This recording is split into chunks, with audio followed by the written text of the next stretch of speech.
Sir, हमारे देश में जब बच्चे का जन्म होता है तो बधाइयां माँ बाप दोनों को मिलती हैं, लेकिन जिम्मेदारी पूरी तरीके से माँ यानी कि मदर के हिस्से में डाल दी जाती है। और हमारा सिस्टम केवल मैटरनिटी लीव को मान्यता देता है, रिकॉग्नाइज करता है।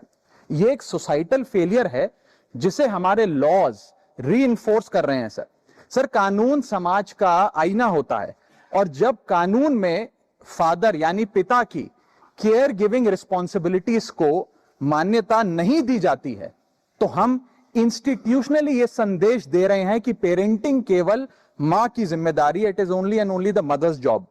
मैं ये मांग करता हूं कि पैटर्निटी लीव को लीगल राइट के रूप में मान्यता दी जाए। केयर गिविंग सिर्फ मां की जिम्मेदारी नहीं मानकर जेंडर डिवाइड को और गहरा नहीं किया जाना चाहिए। अब इसे बदलने का समय आ गया है। सर, एक मां 9 महीने तक बच्चे को पेट में पालती है व्हेन शी इज प्रेग्नेंट, फिर नॉर्मल डिलीवरी या सिजेरियन जैसी मुश्किल प्रोसीजर से गुजरती है।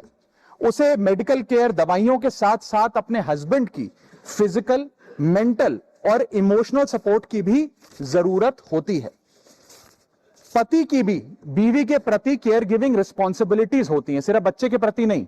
और ऐसे समय में हस्बैंड की प्रेजेंस कोई लग्जरी नहीं सर, बल्कि एक नेसेसिटी है। आज केवल सेंट्रल गवर्नमेंट एम्प्लॉइज को ही 15 दिन का पैटर्निटी लीव मिलता है, जबकि प्राइवेट सेक्टर में यह राइट या अधिकार है ही नहीं। स्वीडन, आइसलैंड और जापान जैसे देशों में यह लीगल राइट 90 दिन से लेकर 52 हफ्तों तक की गारंटीड राइट के तौर पे दिया जाता है। भारत में 90% वर्कफोर्स प्राइवेट सेक्टर में है, यानी कि अधिकांश पिताओं के पास यह अधिकार है ही नहीं। इसीलिए मैं सरकार से मांग करता हूं कि पैटर्निटी लीव को लीगल राइट बनाया जाए, क्योंकि केयर गिविंग सिर्फ मां की ही नहीं बल्कि एक shared responsibility of both the mother and the father.